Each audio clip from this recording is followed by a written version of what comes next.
So anyway, I'm going to let you guys take it away, Roberto and Andrew from the health unit joining us today, along with members from the Belleville Chamber of Commerce and the Quinte West Chamber of Commerce. Thank you, guys.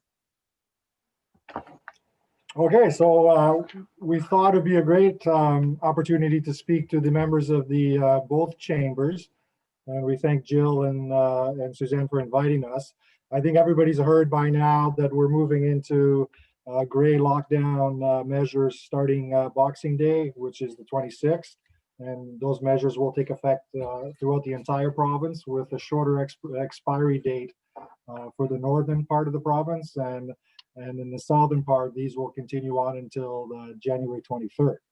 Before we get into the specifics of what's in those in the new regulations and the new framework, I just thought I'd give everyone a new update as to what our current situation is here in Hastings and Prince Edward counties.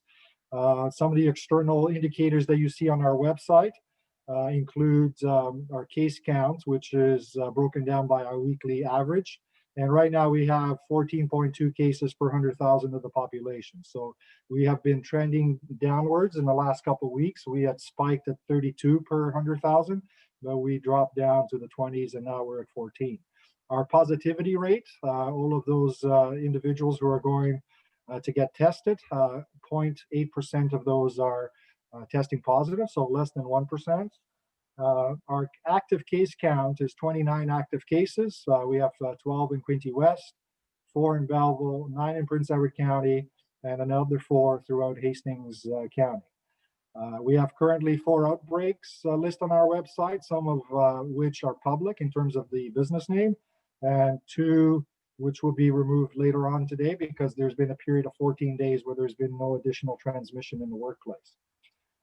Some of the internal indicators, I won't spend too much time on these, but 10% of our cases don't have an EPI link. So you might have heard this on the news in regards to, say, Toronto and other areas. We're up to 70% of the cases. We don't know what the acquisition source is for that case. In Hastings, Prince Edward, our number is 10%. So 1 out of every 10 cases, we're not 100% sure how the person acquired the virus. Our reach out rate is 99.4%. So whenever we get notified of a case through the lab system, within 24 hours, we reach out to 94% of cases and contacts of that case. So that's a very high rate. We're very proud of this internally. And in terms of complaints, we've been very busy this year. Our database shows that we've had 3,400 complaints overall. 2,164 of those have been COVID related, of which they've been closed. And then there's an additional 82 that are remaining open. So about 2,250 COVID related cases. This does not represent individual premises. There's been multiple complaints on the same premise, but it's quite a large number considering our area and our workforce. Some of the themes we're seeing in terms of transmission is, and some of them are not ideal, is people are going to work while they're symptomatic or while during their self-isolation. So we're trying to message that out to our communication that if you have any symptoms, please do not report to work. And if you become symptomatic on the way to work, make sure that you fill out that screening tool and return home. So that you don't infect others. I think that's it. Anything you wanted to add, Andrew? Just that in general, in our area, you know, as Roberto said, we've done really well. I mean, we would have remained in the yellow zone if they didn't change the system that they've got now approaching on Boxing Day. So, you know, for the local region, we've done well. We're kind of caught up in things. Obviously, everyone's concerned. They're concerned about the hospitals being overloaded. And support it or not, this is where we're at, and we'll just have to move forward. Yeah. We can talk about, I guess, the what's in the gray zone lockdown measures, starting with gatherings. As of Boxing Day, gatherings will be limited to outdoors with a person's household. Who they live with. Individuals living alone can engage or connect with another household, but those are very very limited. 10 people maximum for outdoor. Religious services such as funerals, religious service, funerals and weddings are limited to 10 people indoors or outdoors. Virtual and drive-in religious service rites and ceremonies are permitted.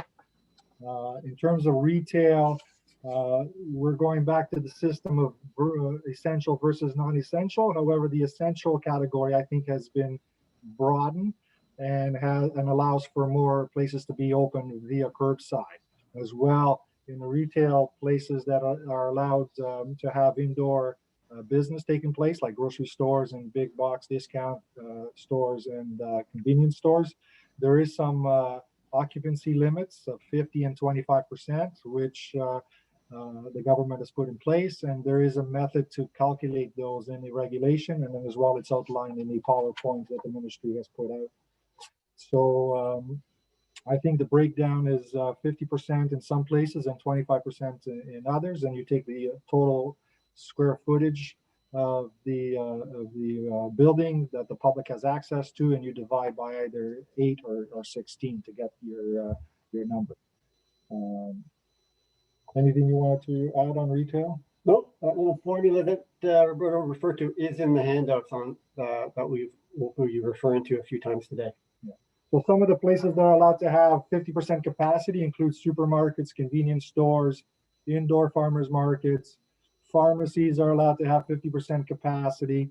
Liquor stores, on the other hand, are 25. And cannabis stores, the ones that are licensed by the government, can only have curbside pickup.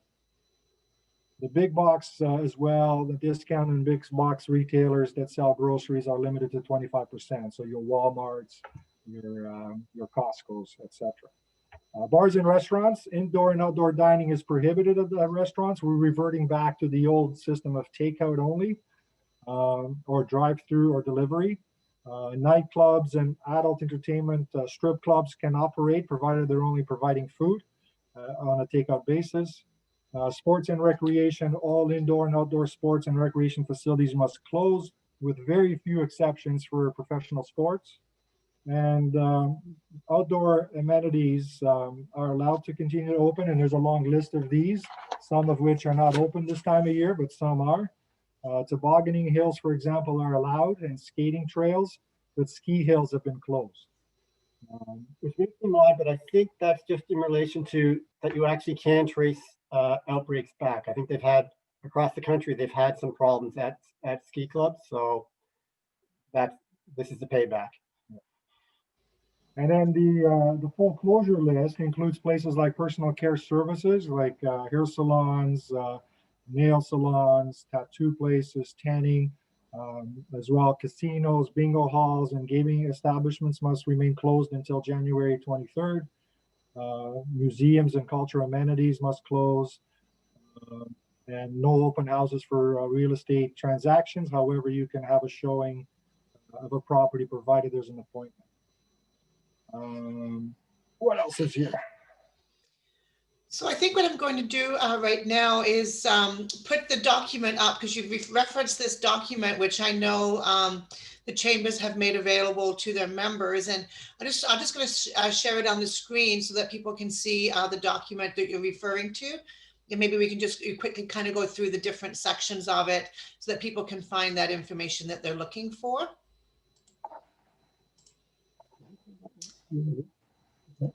So I'm not sure if you guys can see the shared screen. Yes, we can. Okay, so yeah, so maybe just if you want to just quickly, I'll just go through it as you're talking about the different sections that are contained in this document and how businesses can use it as a reference document for sure, and maybe get some of their questions answered without having to call the public health or anything. Yes, from what we, from our initial review of the document, it's quite robust. It has a lot of good information for businesses.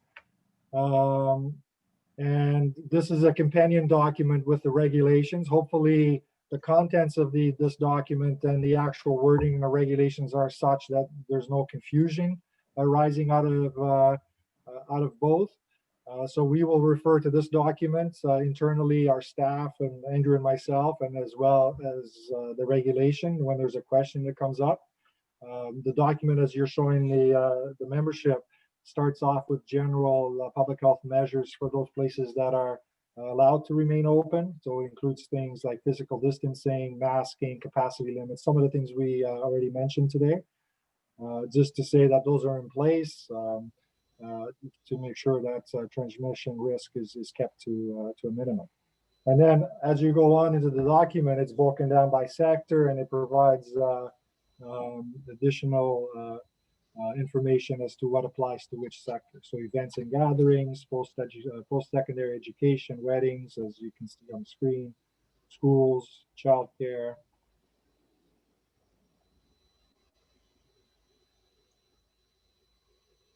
Great, and we'll, for our members, we'll be sending that link in our chamber chat that will follow with the recording of this particular session. We've put it on our website as well, on our landing page, and we sent out a mass communication through our inspection database yesterday to all the facilities that are in our inspection database. So there's different ways or multiple ways to access it, but if you can't find it anywhere, give us a call and we'll send you the link.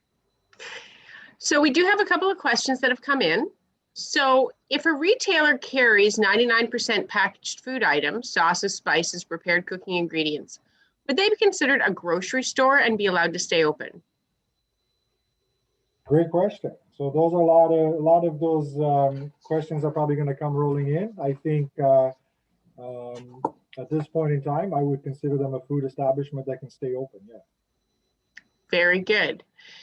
And if a retail store is doing inventory during the shutdown, are they allowed to have an employee on the premises if they're wearing a mask and keeping distance within the store? So if retail is, so a retail store that's closed to the public, are they allowed to have their employees in? Yes.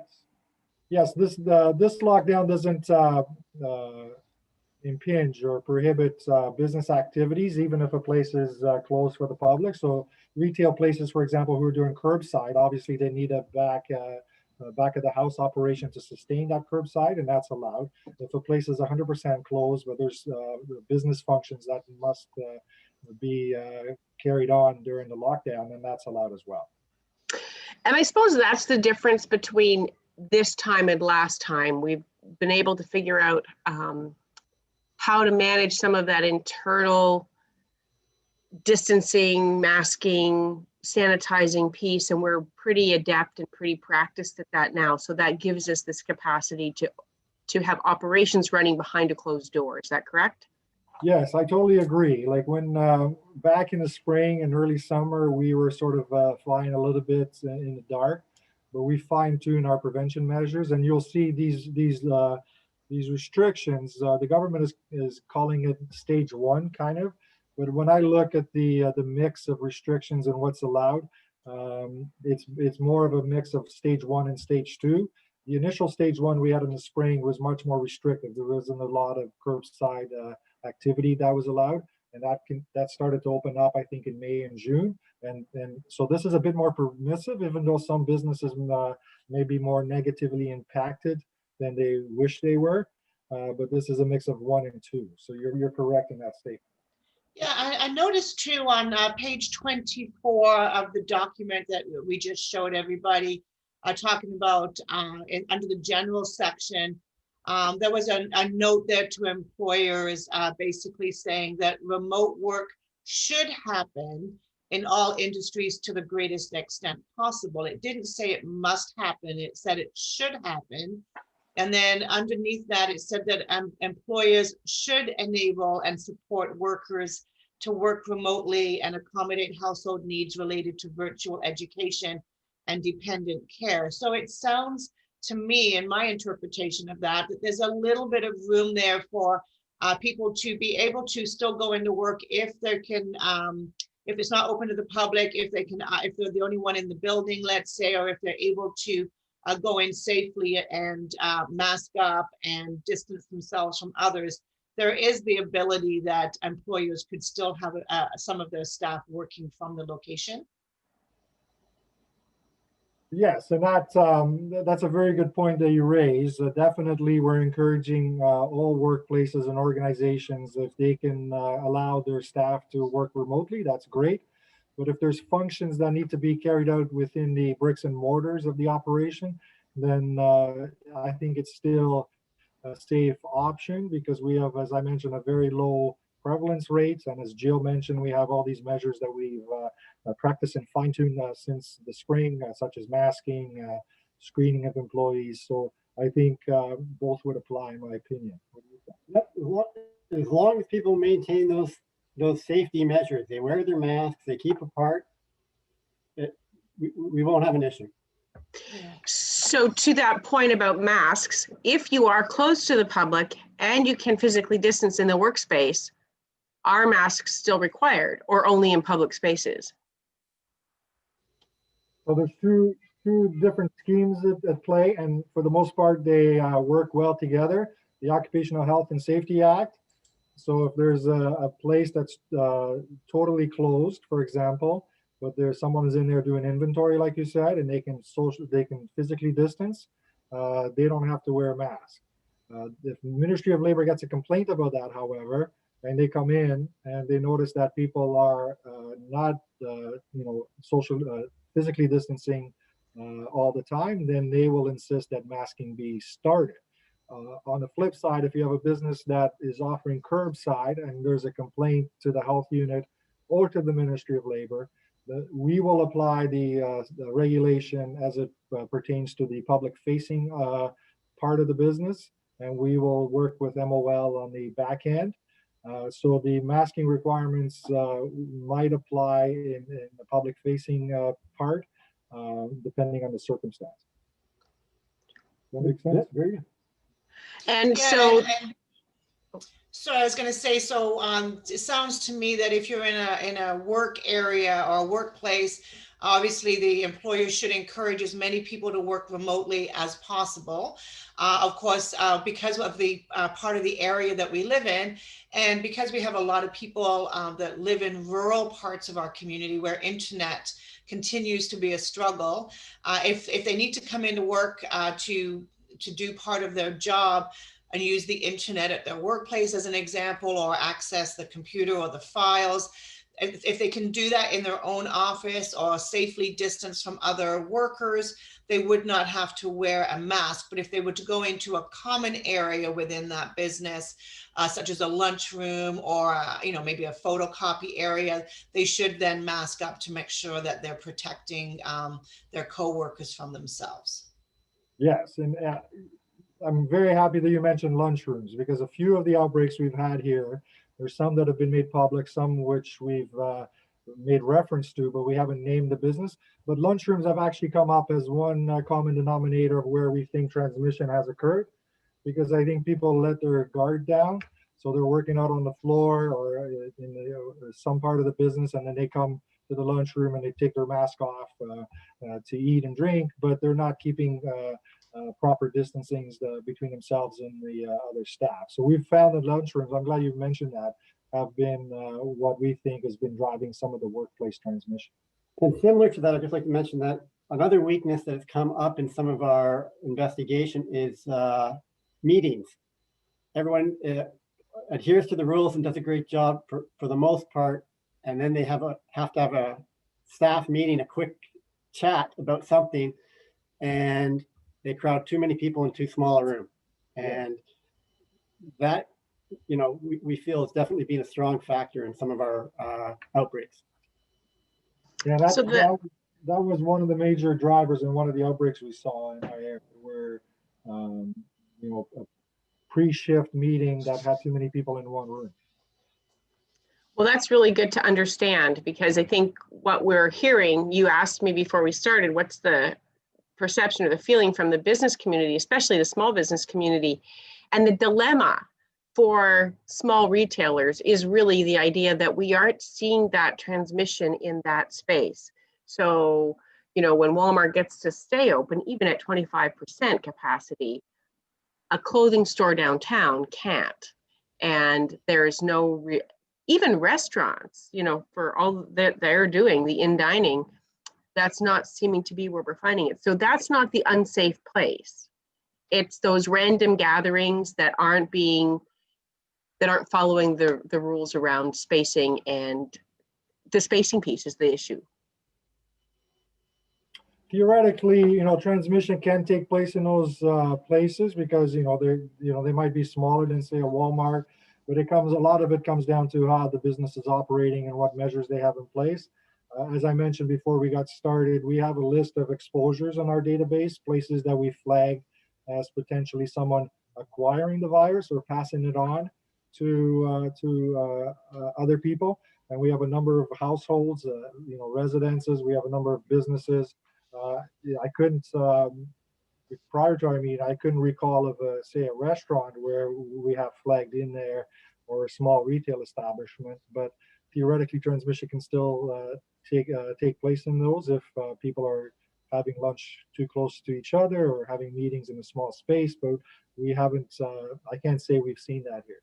The same thing with, there's a lot of debate about short-term accommodations and around this area. We haven't really seen any transmission in those places either, acquiring or giving it to someone else. We would have seen that if someone comes from that area and books an Airbnb and then tests positive, that home health unit who's handling the case would have done an in-depth interview with the person and got a history of where they've been, and that would have been referred to us. So if a place in Hastings County where there's a potential transmission from that case, say in another health region, we would have been notified, and we're just not getting a lot of those. So Liz from Pegasus Cheer Athletics, I'm going to say she's talking specifically about her issue. So they have a cheerleading gym in town. Of course, to Suzanne's point, some of the coaches have difficult internet access. So that would be a perfect case scenario where the coach can go into the workplace, broadcast the workout or whatever they're doing, and then all of the people outside or from their own internet piece can participate. And that seems to be what a few organizations are doing. So that's fine. Yeah. Good. Sounds ideal to us. Yeah. I know this is a really crystal ball type question. Any idea if a lockdown might be extended? Oh, I wish I knew. As I joked before the meeting, Andrew and I joke, we're not policy advisors to the Premier, and we don't have access to him. We don't know at this point. Like January 23rd is the target date, and we hope that's as far as it goes. But I think when you read this document that Suzanne talks about, there's a lot of discussion in there about overwhelming the healthcare system. So as we go into January, if there's another wave or spike in cases, and there's a lot of people ending up hospitalized or in ICU and in a ventilator, it may get extended. My hopes is that it's not, and that we can revert back to the colored framework, green, yellow, and orange, but you never know. But it does raise a good point that, as the Christmas celebrations are coming upon us, there is something that individuals can do to try to prevent that spike in January, is that to follow the gathering limits that are in place right now. We're hoping that people are not getting together in huge groups. We've seen that as well as another driver of transmission in our area, where we have a case that pops up in a workplace or in a school, and then we find out that there is parties that that person went to, and they were symptomatic at the time. So gatherings in the household and household transmission is driving a lot of the case transmission, and we just ask that everybody follow the rules for Christmas Eve and Christmas Day prior to the gray lockdown. It's a good point. A few of the cases we've seen have definitely been linked to the social gathering part. They've gone to small house parties, and that's the concern over the Christmas period, that a lot of this would happen, and then come the middle of January, we're going to see a big spike in cases. So if we don't see that big spike, then I think we have a lot better chance of it not being extended, the lockdown. So, I think that some of this is in our control. And did we see a big spike after Thanksgiving? Like, I mean, I know our numbers have just continually gone up, but did we see a particular spike there, or? Good question. I don't think locally, I don't think we went up into the 30s per 100 population, but I can't tell you whether that was directly related to 2 weeks after Thanksgiving. I'd have to look at our graph and let you know what the answer is. Just off the top of my head, I don't think we saw that locally. Maybe there was something around the province, but locally, I don't think we did. I'm trying to think of when we switched from green to yellow, and it was probably It was November 27th. I don't know why I remember dates. I'm terrible with names, but I guess that's a little far out. So maybe there wasn't a direct connection. yeah. No, That's one of the things in our region is people have been following the rules. And I think that, people have been pretty proud of that. And I know our businesses in this region too have been really good about following the rules and keeping their employees and their clients safe. But and also not only public health, but also bylaw offices in both of our communities have really been taking the approach of education more than trying to slap on fines and reprimand businesses, more or less just trying to educate them. But there has been some rumors around about potential large fines for businesses and for individuals if they break the rules. And I didn't see anything in that document that we shared earlier. Could you guys just maybe take a moment and talk about, if someone was to break the rules, what are the repercussions other than the public health side of it? The ticketing system remains the same as last time we met. This is not going to affect any of that. So on first offense, if we decided to ticket someone, we would give them a ticket for $750 plus victim surcharge, which the total is $880. We again will take a progressive enforcement approach. We will educate and warn before we charge. But we are getting a little bit, I think, impatient when we hear that people are going to work symptomatic, or if they are under self-quarantine, they've been told by a public health nurse or a public health inspector or a health promoter that you have to stay home for 14 days, and then they show up at a part-time job.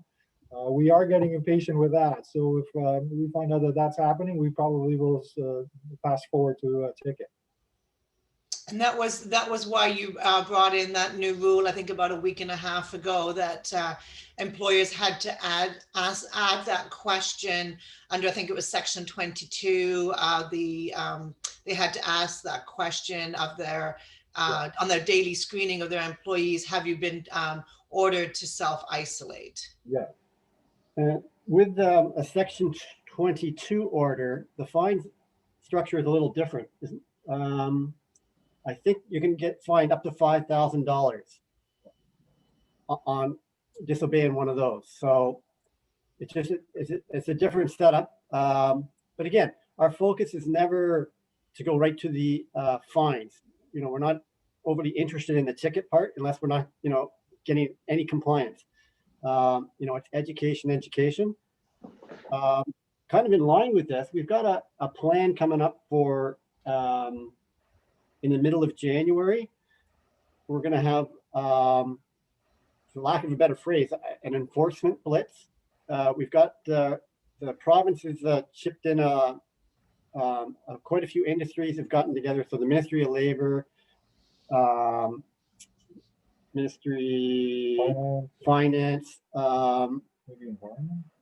And maybe environment too, maybe Technical Safety Standards Authority, with our group, and they formed a collection of volunteers in sense that will go to different regions of the province on request and do an enforcement blitz. So they would fan out and hit a lot of places at once over a day or two or a week, and assist the local health region. So that is going to happen in our region in tentatively the middle of January. And again, their focus will be the same as ours. It would be education, education. We're just trying to get people in compliance, explain the rules if they're not clear. But if they see a real egregious disregard for the rules, they will ticket.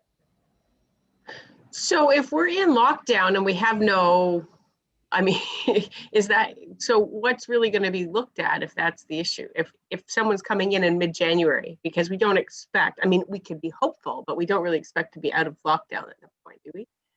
Yeah, great question. We had our meetings before the great lockdown announcement came out. So, but even then, we were looking at perhaps doing places that are manufacturing or warehousing, just because some of the outbreaks have been in those sectors, and there's a lot of workers in one space working in close proximity to each other, and then a mix of public-facing places. So. You're right. Some of those, the gray lockdown will eliminate some of those places, but there'll still be like the big discount stores, grocery stores, the ones that are allowed to be open. So, so that's a win for small business then. Is that what you're trying to tell me? That the only good thing to come out of this? I do have one question from another caller. So this is a person who offers private personal support care in home, whether it's long-term care, private residential, retirement homes. They're curious whether or not they will have any additional restrictions. They already kind of, like, would they have to limit themselves to one location? Do they have to, like, do you see anything special coming into what they're doing now? Because obviously they're taking all the PPE precautions that they need to at this point. And again, understanding that people know more about what they should do than they did maybe in the beginning. I don't think so.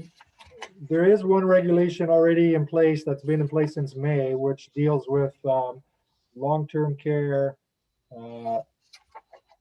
places, such as nursing homes and retirement homes.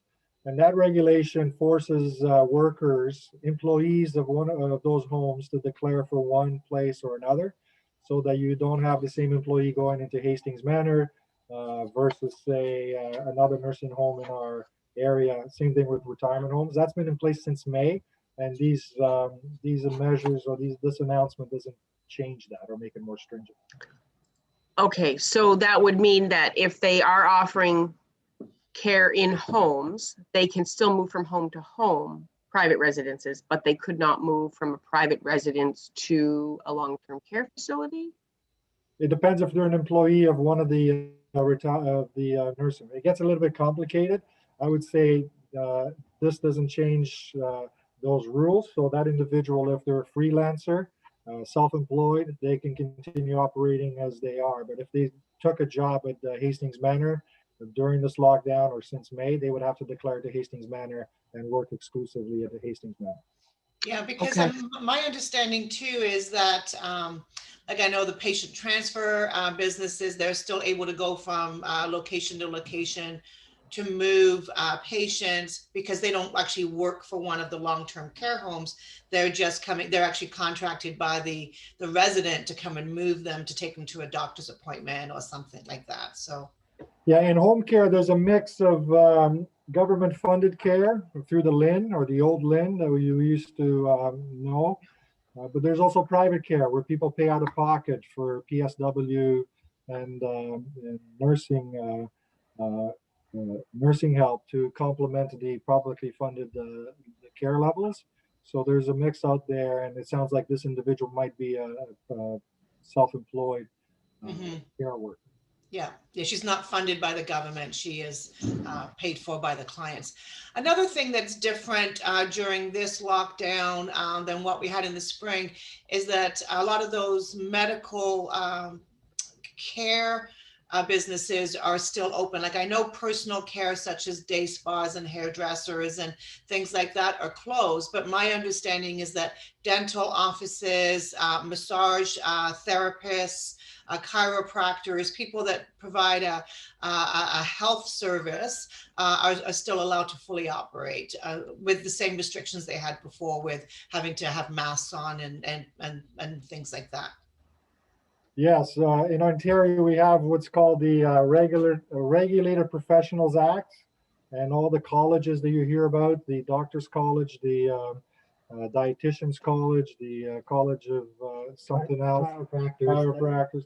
Anyone who's listed in that act is allowed to continue to practice, which is a difference from the initial lockdown we had in the spring. Mm-hmm.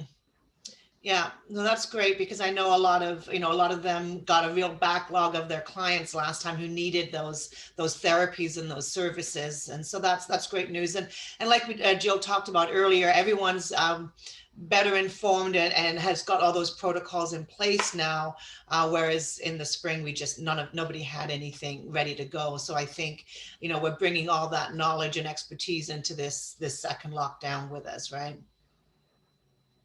And you're right, like we've had exposures in different healthcare settings, and some of them have been deemed high risk, and we've had to quarantine the co-workers and the client, but some of them have been deemed low risk as well because measures were robust. And in that case, the client or the co-worker didn't have to self-isolate, they just have to self-monitor. And that's actually a really good point, just to kind of refresh everybody's memory on this whole process, that if somebody has been identified as high risk, the health unit reaches out to them directly. So if somebody tells me that so let's say my friend says, oh, a friend of mine has COVID and I'm now self-isolating, or I'm a little worried that I might get it. And I say, oh, gee, does that mean that I might be at risk? If I don't get a phone call from you, that's probably because I'm not high risk. Correct. So each time there's a case, we get as many lists as we can. School bus lists, lists of volunteers, lists of workers who work that same shift if it's a workplace. So every time there's a case, on average, that case is generating about 10 contacts, high-risk contacts. And a bulk of our work is, hey, everybody, we got a case today at X location. We're waiting a list of people to come in. And sometimes it's a short list, which makes us happy. Sometimes it's a long one. And we call all those people, interview them all, determine whether they're high risk or low risk. And then if the high risk ones will have to self-isolate. Sometimes it's tricky and we have to defer to our medical officer of health to determine whether the person is high or low. And then we approach it based on that. We want to make sure that we're erring on the side of caution, but we don't want to put people into 14-day home isolation unless they really have to. So let's go through that. So I come in, you call me and say, you may be a potential high risk. You need to stay home and self-isolate. How long do I have to self-isolate for if I can get tested, or can I get tested? Usually 14 days. Sometimes it's extended because you were exposed to one person in that setting, but then another person tested positive, another high-risk contact, and you were exposed to that person as well. So sometimes 14 days, you become longer than 14 days. But if you get tested on day 5 and and you're negative, and then tested again on 11 and 12, then usually it's just 14 days. Okay, so if I'm required to self-isolate, I have no option. It doesn't matter whether I'm asymptomatic or symptomatic. I must wait. I should get tested on day 5 and I should get retested on day 11. Yeah, especially if you're symptomatic. Okay. One of the areas that I've had quite a few calls from employers is around that daily screening. And I know that there's a set of questions that's in there. One of the areas that hasn't really come up until very recently has been if an employee travels, because there really has not been any government restrictions or screening questions around traveling. And I know now it has come out, we're asking people not to travel outside of their regions, to stay within the regions. But prior to this, some businesses had an employee that maybe flew somewhere within Canada, which was perfectly allowable. And then they were coming back and they had issues with some of their other staff feeling uncomfortable with that person. And even though they were asymptomatic, they were, asking, should we be asking them to go home? Should we tell them to go get tested, even though it wasn't really one of the criteria to ask an employee to get tested? So the provincial screening tool for business as an organization only mentions out-of-country travel. If you're traveling to Thunder Bay or Timmins or anywhere in the province, that's not flagged. That's the provincial standard. If businesses want to exceed that and keep the person home for 14 days and pay them accordingly, that's their prerogative, but we would not require that. It's that's just the way it is. There was talk at some point to make that in province travel, but really, when you think through the implications of all the local residents who travel outside of Hastings, Prince Edward counties, that would really put a dent into the workforce, people who would be available to come to work and work. And if they're asymptomatic, you know, why do that, I guess is the question, right? Mm-hmm. So. Yeah, and then the other question has been on that screening, some of the symptoms on that screening checklist are pretty mild, you know, a runny nose. And so, but according to the screening, those that employer should not allow that employee to come to work until they can get tested, or should that employee, how long, if an employee just has one or two of the mild symptoms, how long should they be sent home for? Like, that's been a dilemma for a lot of employers, because it is cold and flu season in this region, and you know, a runny nose does not necessarily mean you've got COVID, but it does mean employers have to send those employees home. But how long should they go home for? Usually, this came up, I think, in the previous call, and I might have given you too short of an isolation period, but we clarified that with one of our communicable disease staff, and we gave a written answer to Jill, which she can share. It's very specific to each scenario, and if I try to answer it right now, I'm probably going to muff it again. But I think if you're going for testing and you become and you test negative, there's some allowances for it to be shortened, but it could be, when I say shortened, it may not be the 14 days, but it could actually be 10 days. Okay. So, and would those employees be able to go to one of the testing centers? Because that's been a lot of confusion for employers around that too. I know that the Shoppers Drug Mart in Belleville can test asymptomatic people, and that's where I guess people would go if they need to go visit a parent in a nursing home or something like that. But if you've been sent home by your employer because you have one of those symptoms, can you just go straight to one of those centers with an appointment? yes. So the location on Sydney Street, the Shoppers Drug Mart, the latest information we have on that is that they're not offering the testing anymore. It was only for asymptomatic people. So if you fail the screening test going into work, there's 4 options locally. There's Picton, Belleville, Trenton, and Bancroft. And you can get tested out of area too. So if you work in our area, but you live in Napanee, you can get tested there. The test results will come into where the person resides, and that health unit will do the follow-up. But usually there's a number you can call, or you can do an online pre-registration, which I did personally recently, and it worked really well. You just go on a QHC site and you fill out a form, and then you get an email with a block of time that you can attend at the testing center. Okay, so if you have an asymptomatic employee, but let's say one that has traveled, and the other employees in the company don't feel comfortable having that person in the building, even though they have no symptoms until they get tested, are they able to go to one of the testing centers and get tested?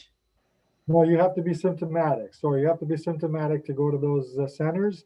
The only option for asymptomatic people was the pharmacy option, which we had the location in on Sydney Street, but we don't anymore.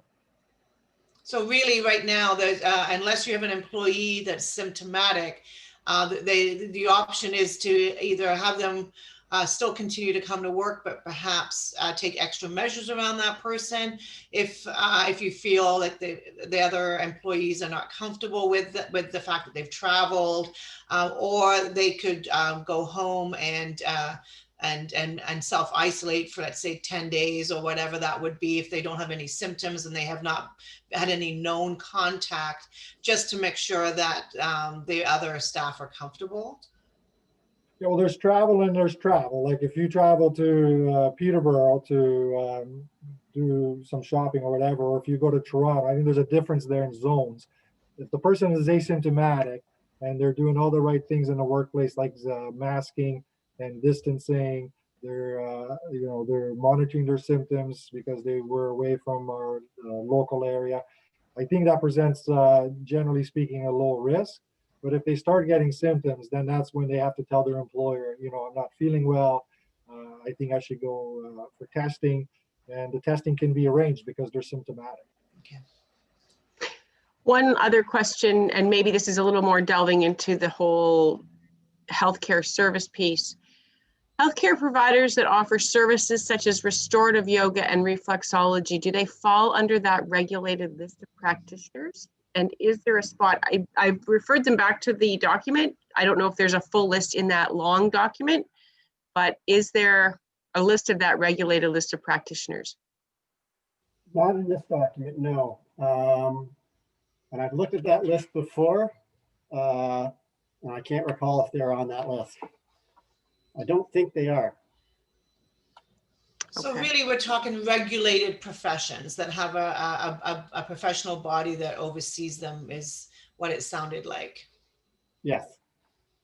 Fair enough. And to your question there before, Roberto, your answer to me, employees who have been identified as a low risk for contracting COVID should self-monitor for 14 days and proceed with testing if they develop symptoms. Yes, these employees would receive a low risk contact letter with instructions if there's an outbreak at their work.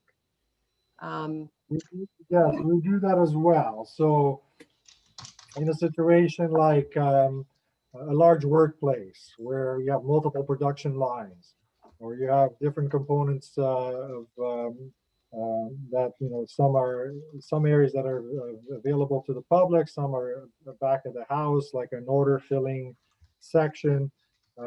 We will look at that situation in its entirety, and some workers may be deemed high risk and some will be deemed low risk. We will send a personalized letter to the high risk people to give them very clear instructions as to what to do.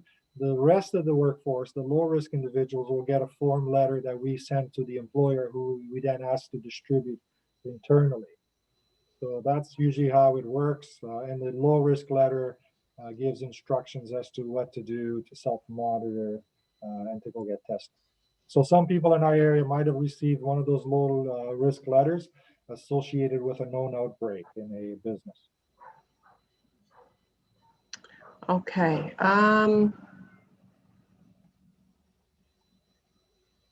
Just looking back over that list of answers.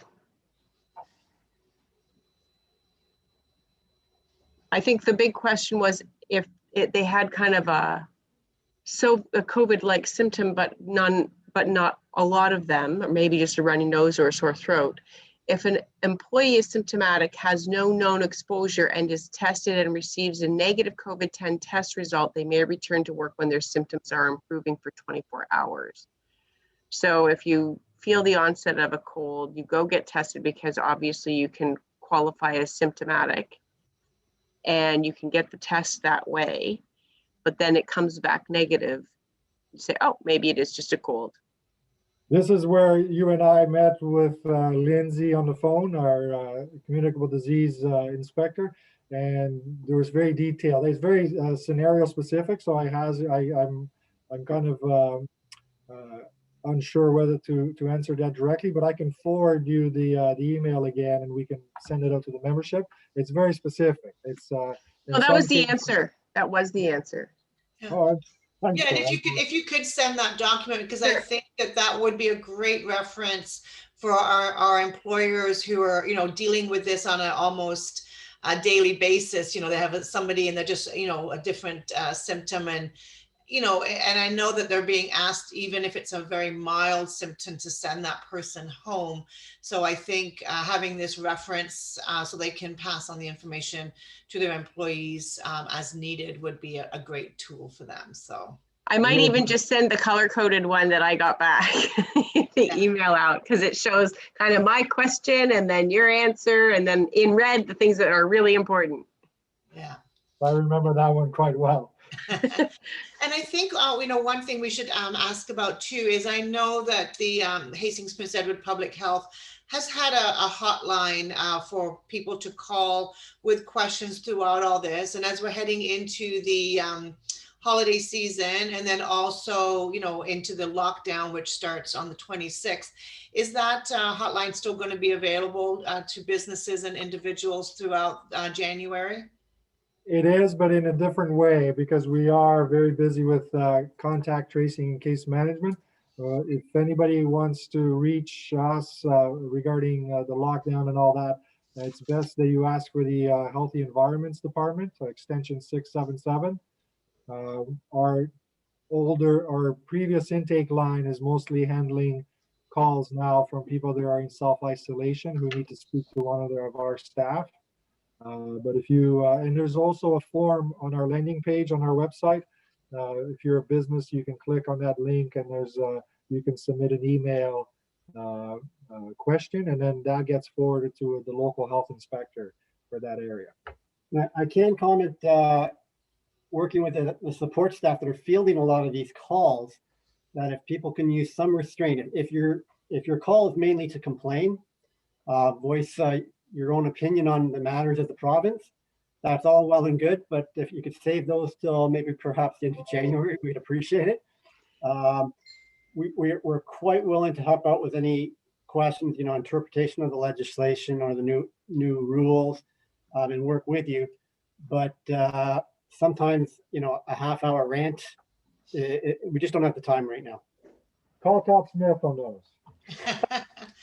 Yeah, no, that's important, because it's like our 911 numbers, right? They should be freed up to make sure that the people can deal with those that really need some help. And especially, I know that there's businesses that, you know, I think a lot of us were shocked by the decision to lock us down. You know, we felt like we had an agreement with the province, you know, as long as we all did what we were supposed to do and keep our numbers low, we wouldn't be dealing with this. And, you know, many businesses feel that trust was broken when all of a sudden we've been pushed into another lockdown. That wasn't part of the agreement that we had. But, you know, it is the decision that has been made. And I think our job for Jill and I now, and for also public health, is to make sure everybody has the information they need so we can get through this as quickly as possible and get back to how things were before, and come out of this with low numbers, and hopefully see return to normal as quickly as possible. Agreed. So, I mean, it is, we're getting into Christmas. It's going to be here now in a couple of days. We'll take a break. We'll take a breath over the weekend, and we'll see what happens starting next week. And hopefully, and I think you insinuated that this may even happen, that because we were in a yellow zone before, if our numbers continue to stay low, we may be in consideration for an earlier reopening. One can only hope. Personally, I would love to see that. I think we were doing well as a province, as a region prior to this announcement, and we were, you know, I felt like we're hitting our stride in the yellow zone because they've been in place for a few weeks. So if we return to that in January, I think, you know, you wouldn't hear me complain personally. Nor I. You strive for the green at that point. So, I feel like there was a sense of being rewarded for the good work and behavior in our region. And I agree, it's a little tough to take right now, but this is where we're at. Yeah.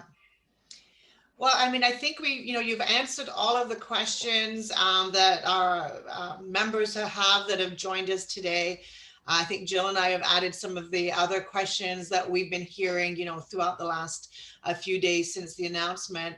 And I do just want to personally thank you guys. It's been a really tough year for our business community, but public health has been a great partner of the chambers throughout all this. It's been wonderful getting that information from you guys in a really timely manner so that we could get it out to our business members as fast as we could.